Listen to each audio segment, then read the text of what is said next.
Hello there, everyone, and welcome back to the Showing Up to Your Life podcast YouTube channel. Art Burns here on a Saturday morning. So happy to be here with you.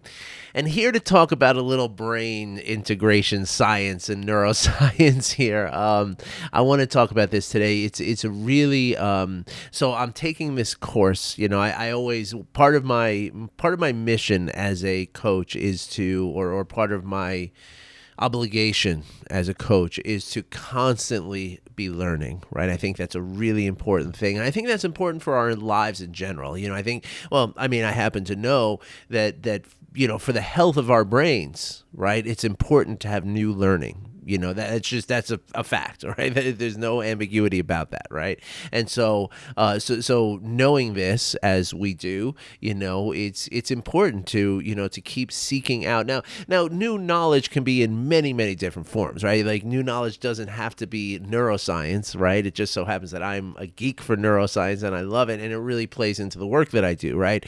But new learning could be, taking music classes or taking pottery classes or knitting classes or, learning a new language. It could be learning a new exercise. It could be learning to, new ways of organizing your home. It could be many, many different things, right? But the idea is to just be hungry for knowledge. You know, it's really, really important for the health of your brain, right? So that's a little PSA for you, right? It's vitally important, right? When we talk about, for me, it's vitally important, right? To have new understandings and kind of, dive into the neuroscience, because this is the work that I do. And the more that I can understand what's happening in your brain, the more I can help you to live a life that is, mostly happy and well and balanced and compassionate and connected to the world around you. Right. These are the things that I do, which I'll take this moment to kind of just explain something about coaching as opposed to therapy. Right. And I think I've mentioned this in the podcast before, but it's really interesting and very worthwhile point. Right. Is that, when you go into therapy, right, it's therapy is, yes, it's trying to help you to live your life, with balance and with, engagement and with, wellness, right? The same way that I talked about a moment ago that I do, right? But the difference between a coach and a therapist, right, in a generalized difference, one of the generalized differences is that a therapist is there to help you to understand what has happened to you, right? To help you to go back and to understand the things that have gone on that have created the current you, right? The you that brought you into this office because there's a dysfunctionality somehow in your life, right? So a coach is not so much about going backwards. Coach is not so much about looking and figuring out the why and the how of what happened. The coach is here to take you from today, right here, right now, and moving forward. And I'm going to give you tools that you can use to regulate your life, okay? And that's why, as I've said here before, an ideal circumstance for someone who is struggling with trauma or just psychological difficulty, right? An ideal circumstance or situation would be for a person to be working with a coach like me, who's going to really intensively work on the here and now and give you the tools to again, regulate yourself here and now, so that you can now go to your therapist and have much more fruitful and much more productive work with her or him. So that's just a little point that I just thought I'd throw that out there. So anyway, getting back to my other point is that I've been taking this course. So part of my dedication to you and everyone else who I work with is that I need to constantly be learning. I'm constantly bettering myself in my craft, if you will. Okay. And so part of this is I'm taking a course with Dr. Dan Siegel. Now you hear me talk about, he asked me to call him Dan the other day, so I'm just going to call him Dan now. You've heard me talk about Dan Siegel here. I mean, he has written, it must be about 12 books or so, maybe even more, phenomenally awesome, fantastic books. I mean, seriously, like they are just really. He takes these like intense scientific concepts and he explains them in a way that you can relate to them without having a PhD, which I don't. And so I've always been a big fan of his. And he also he approaches the science of mindfulness, which is also my thing, and so this course that I'm taking is called, and this is Dan's kind of, this is his purview, right? This is his genre, something that he's kind of created on his own, and he calls it interpersonal neurobiology, right? So it's all about how we're relating to each other, but on a neurological, which is to indicate the brain and the nervous system, and the biology of the body, right? Which is a really important aspect of this, right? That it's not, so many people, this is something that Jon Kabat-Zinn says all the time, or in a couple of his books, he says that most people feel as though their bodies are here simply to hold their head on so that they can just think their way through life. And that's how most people live their lives. And so it's really a very, very important and very beneficial. Well, maybe the understanding's not that important. I don't know if it's necessary that you understand it, but it's important to have an integration, right? And that's what I want to talk about today, is that, when we detach ourselves from our bodies, right, which we do, just by living in life, because like I said, so much of our life is done up here, right? And so we go through our lives thinking that this is everything, right? And so, but especially this is true for people who have experienced trauma. Right. And this is something I've realized as I do the work myself to, I'm kind of my own therapist here because I don't have time to go see a therapist. But I, through my own work, my, just hours and hours of journaling and true introspective, meditation and really just, working on it, which I'm able to do because of the training that I have, and so anyway, as I work on myself, and as I study trauma, and I study my own trauma and trauma at large and the science of trauma, everything, one thing that I'm realizing, and it's very, very clear, and it's not that I just realized this, this is a major factor of trauma, is that we disconnect from our bodies when we experience trauma, and there's a specific reason for that, right? Trauma is not just in your thoughts and in your memory, right? And in fact, in many ways, in many people, one of the aspects of trauma is that you can't remember it, right? And with most trauma, specifically childhood trauma, right? Like you can't remember because your brain is not allowing you to remember as part of its defense mechanism, okay? And so therefore, by the very nature of the trauma, you are disconnecting from your body, right? You're creating a disconnection between your brain and the rest of your body. And so when we talk about mindfulness, by the way, right, and as you know, I talk about heartfulness a lot, right? But even mindfulness, right?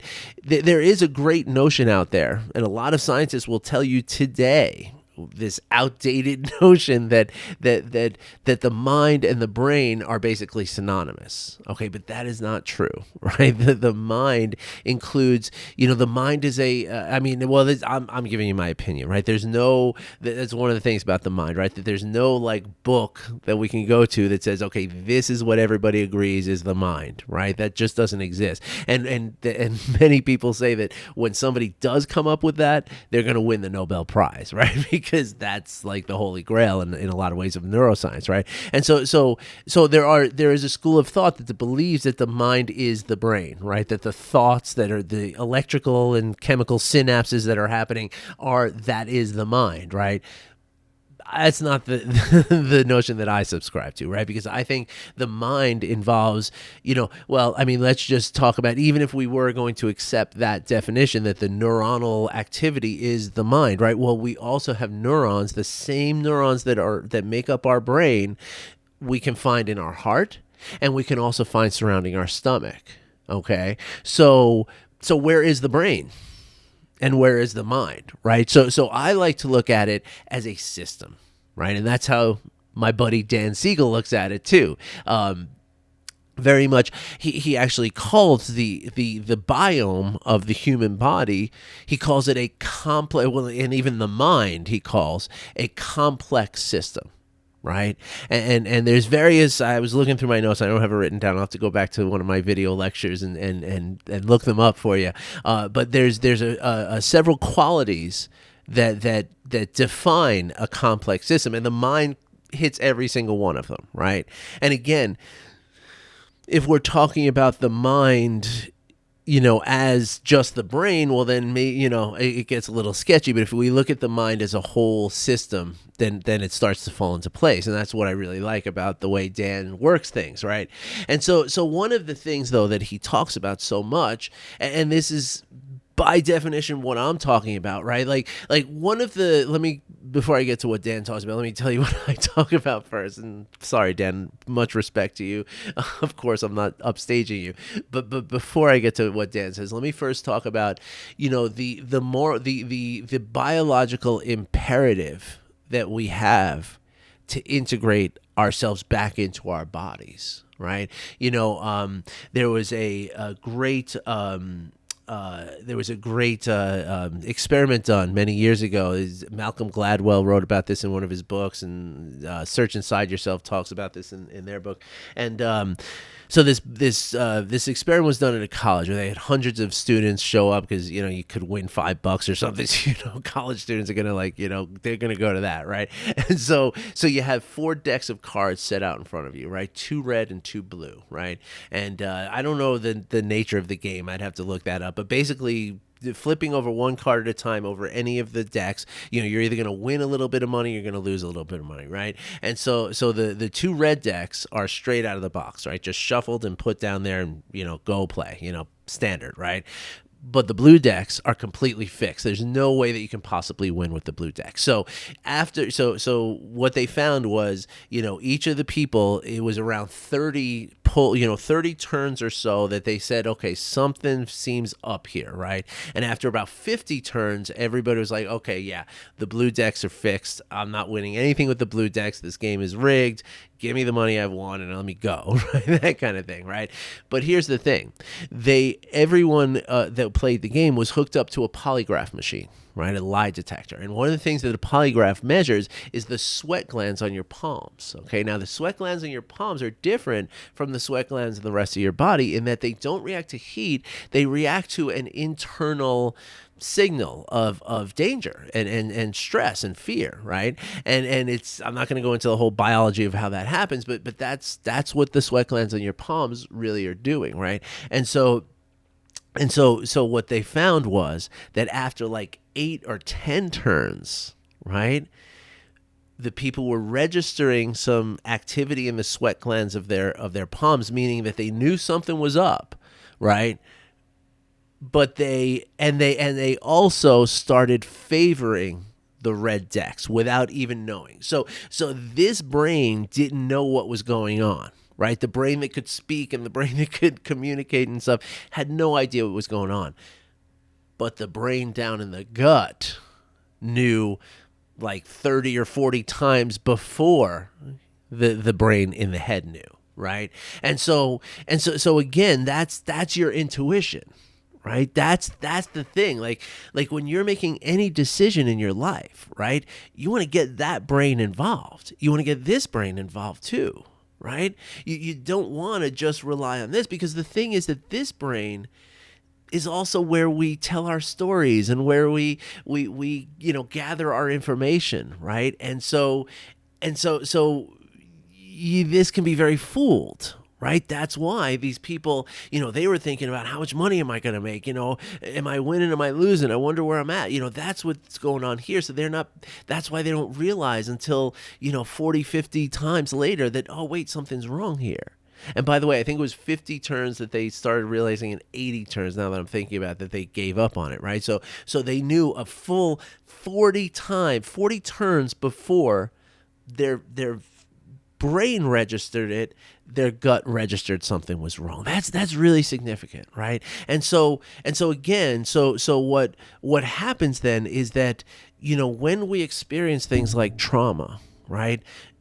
And also just from years of living in your head, right? It doesn't even have to be a traumatic thing. But what we're doing is we're detaching from this, right? We're detaching from, and all of you on the podcast, I'm pointing at my body when I say we're detaching from this, right? We're detaching from that authentic part of us that carries our intuition, right? And therefore, the decisions that we make, and I was talking to my wife about this last night, and and she resonated so loudly, like when we look back and say, gosh, what a bad decision that was that I made, that in large part is when you're making a disintegrated decision, meaning that you're just using the brain that's in your skull. You're not checking in with your body. Your inbred, your innate, your innate intuition and instinct, right? And so think of the difference in the decisions you might make if you can integrate yourself, right? Okay, so let me get back to what we're talking about here. So I just want to check a couple of notes here because this is important kind of stuff. So one of the things that Dan is talking about is, so basically, anytime that when we're feeling well, right? When we're, everything's good, we're grounded, but we're also flexible, right? We're feeling like, okay, I can handle life right now. I feel like everything's okay, right? In that moment that you're feeling that, you're in a very integrated state, right? Your left brain and your right brain are kind of working together. Your top brain and your bottom brain are also working together. Even your front and your back brain are also working together, right? And this is why you feel good, right? When you feel not good, you're going to tend towards either chaos or rigidity, right? And that's just how the brain is going to work, right? And so the emotions, right, chaos and rigidity is going to create emotions, right? So when we're in a chaotic place, maybe we're going to get angry, maybe we're going to get jealous and get into a ragey kind of place, right? And if we're in rigidity, maybe we're going to get a little bit more timid. Maybe we'll get a little more, depressive or anxious or just, stuck, right?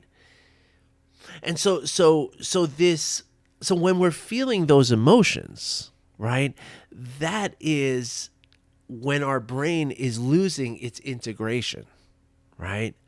And so this is really, really important to understand that we always have the ability to bring our integration back, right? Now, mindfulness is something in general that helps to cultivate, that helps to create integration, right?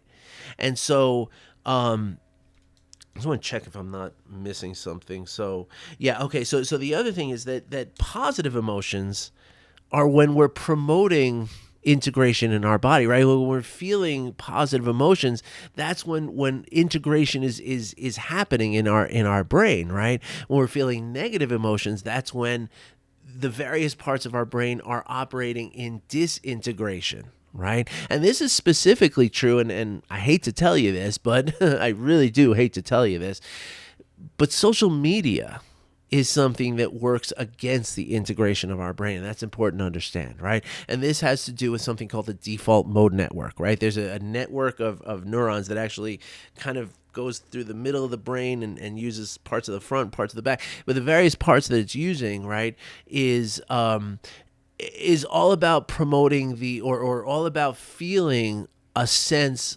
What Dan and many other scientists will tell you is a false sense of separate self, right? And so and you can really look at it this way, that if you're feeling that yourself is separate from everything else, then you're not integrated, right? That's what's happening, right? The parts of your brain that make you feel that sense of self, that separate sense of self, which is again false, that those parts of the brain are going to work in isolation, and so they're disintegrating the parts of your brain, right? And so this is important, right? Because when we when we talk about social media, right?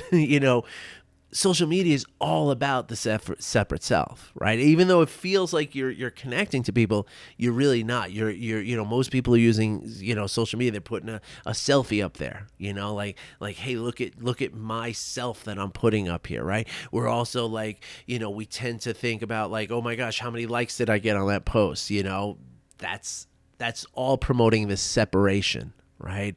And so with that in mind, it's all the more important for us to promote more integration in our lives and in our bodies and in our brains, right?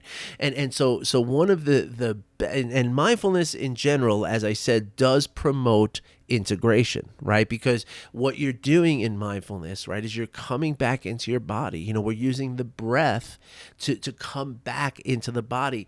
As soon as I'm paying attention to my breath, right, which is happening in my body, whether I'm paying attention to the lungs, the chest rather, or the abdomen, which is what I always encourage people to breathe with their abdomen anyway. It's a much better, more sort of stabilizing, calming way to breathe, But when we pay attention to the breath happening in the abdomen, our attention is coming down into our body, and we're helping to link that again, right? To rebuild that connection, okay? But there's also a really wonderful way that you can even further enhance this connectome and this integration between, again, the left and right of the brain, the top and bottom of the brain, the back and front of the brain, and between the brain and the body. And this beautiful way of integration is compassion. Now, in the we just had, I've been talking to my wife about this for days because it was like meeting like one of my heroes, But part of this course that I'm taking for 6 months, we have once a month we have a question and answer session with Dan, right? And so we get on video with him, like have a one-on-one conversation. I'm telling you, it's like, I used to like want to like meet like Jerry Garcia and Mick Jagger and Keith Richards, but now it's like, oh my gosh, I met Dan Siegel. It was amazing. But anyway, so I got to ask him a question because in one of his lectures he says that that an integrated mind, the compassion arises from not mind, but an integrated brain compassion arises from the integrated brain, right? And I was talking to him in my question and answer, and my question for him was, I understand that, and you said that in the lecture on the mind, part 2, but isn't it also true that practicing compassion will create integration? He said, he was like, that's like the most important question you could possibly ask. I was so honored to hear that, but it's true, right? Because the thing is, right, that integration is huge, right? It's not just, right? It's not just the integration between the various parts of your brain, but when you use your heart, right, and you use and the thing is though that you have to first notice in order to practice compassion, you first have to practice empathy, right? Which is to say, to reach into that bottom part of your brain and say, okay, I need that empathy, right? Like that's happening down, not here, down under this part is where you're feeling empathy, right? But you're using compassion up here. Right. And so that's where compassion happens, is up here. So by using empathy, because you need to notice someone else's pain before you can practice compassion towards them. Right. You're automatically building a link top and bottom of your brain. Right. And now by feeling it in your heart, you're now building an integration down into your body. Right. And again, also within inside your brain in the various regions, when you practice compassion, you're using the various regions of your brain and they're coming together, right? There's a midline circuitry that binds everything together. So when you just consider, and it's so simple, folks, it's so simple. All you have to do to practice compassion is just simply think of someone you know, right? Even think of someone you don't know, right? And now ideally you do you do four people, right? You do yourself, then you do someone you love a lot, like a positive person in your life, right? Somebody who you have no trouble giving compassion towards. Then you do somebody neutral, the letter carrier, the person who lives down the block, you've never met them, right? Somebody who you have no feelings one way or the other. And then you do somebody that's difficult, right? Somebody in your life who gives you a hard time about stuff, right? And this could be just, a cop that gave you a ticket, or, or somebody at a ticket booth that wasn't as friendly, could be anybody, right? We all have people in our lives who do things that we don't love, right? So just, and in turn, right, one at a time, just picture yourself and remind yourself of some time of suffering, or just tell yourself that there are times where you do suffer, right? And then you do the same thing for the person you like, the same thing for the neutral person, the same thing for the hard person, the difficult person in your life, right? You just simply just think of these people, feel what it feels like in your body as you're thinking about them, right? Just as you call up the image of this person, what does it feel like in your body? It might not feel like anything, but it might feel like something. Just notice that for a moment. And now just picture them suffering with something. Picture them stuck in traffic when they're late. Picture them, getting a coffee that has the wrong kind of milk in it. Picture them, dropping dropping a plate as they're walking to the dining room.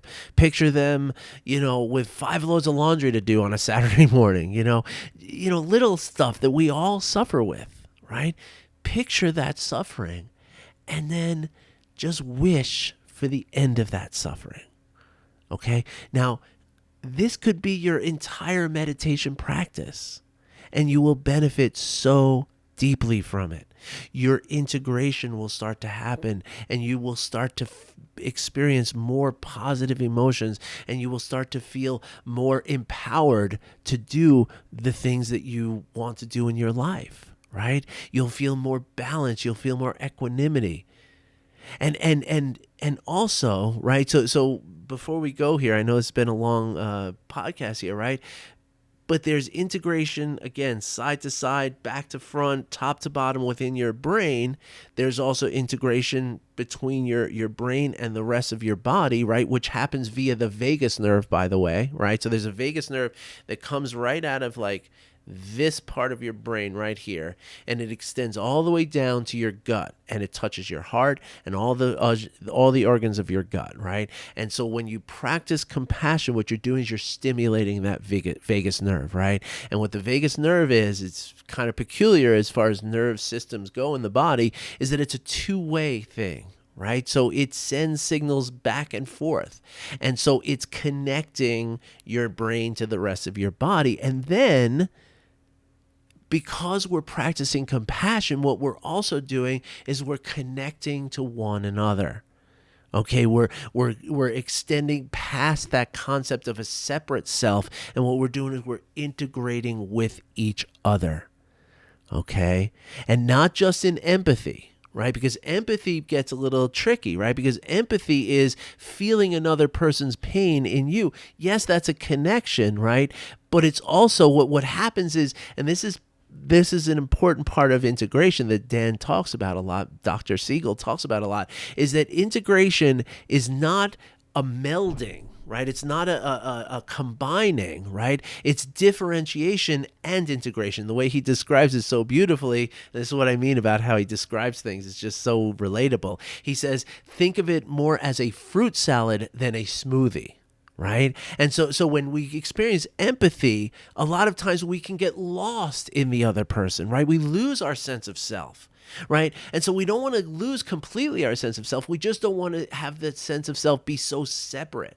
We want to combine, right? But we want to keep our sense of self, right? And so that's where we can move the energy from the lower part of our this is so hard. The lower part of our brain where empathy happens, and we can move it into the big beautiful part of our brain where compassion happens. Right. And then again, that's building integration. Right. And that's where we get to a point where, as Dan again beautifully says, when we connect with somebody, right, even just in a very basic conversation, right, there's the me, right, and then there's the you, right, but then there's also the we, because the thing is that we are connected. Right? We are sharing information and energy back and forth with each other, but also, and science knows this now, that our heartbeats are going to start syncing up with each other very quickly. Also, it's been well observed for a very long time that our gestures will start to mirror each other. Our facial expressions will start to mirror each other. This is why married couples start to resemble each other, because they spend so much time, discuss and connecting, that their facial muscles start to mirror each other and they start to look like each other, right? But also the firings of your neurons are going to sync up. So it's very, very real that we are becoming one system, right? We were two separate systems, but now we're becoming one. So that is also integration. As Dan calls it, it's we. Right? So it's me plus we, which sounds like a kiss, and I love that. So, folks, practice compassion, practice mindfulness. Please, please, please do it, because I want to be connected to you. I want you to be part of my integrated world. And that's the only way that it can happen, or that's the most effective way that it can happen. The most effective way I know that it can happen. All right, everybody. I hope you enjoyed this little talk today. I know it went a little bit long today. Hope you don't mind. Hit me up if you have any questions, or you want to talk any further about this, or if you have any questions about that practice. I want you to do that practice. I really do. Okay, it's very simple. I recommend, if you're going to do those, again, the 4 people, right? Yourself, a positive person, a neutral person, a negative person, right? Which is just to say somebody who's just automatically, gets your compassion, somebody who's just neutral, doesn't matter, and then somebody who you maybe don't want to give your compassion to, right? Those are the 3 people plus yourself. You spend a minute or two just breathing first, prime yourself, right? But seriously, folks, this is like a 3 or 4 minute meditation. It doesn't have to be very long. Now, you could extend it, because you could keep doing more people. There's no problem with that. And one of the things I like to do in my guided meditations is I start widening a circle. So like just start out with your friends and family, then go as wide as like the state you live, and then the country you live, and then the whole world. And that's actually something I borrowed from Dan Siegel many years ago, from his Wheel of Awareness meditation. I may have changed it a little bit, but basically the same concept is that we can, there's billions of people here. And then if you add all the animals and insects, there's hundreds of billions of creatures that we can offer compassion to. So they'll never run out, right? But seriously, even if you just wanted to do like 3 or 4 minutes of this, right? Do it first thing in the morning, and then do it just before you go to bed, right?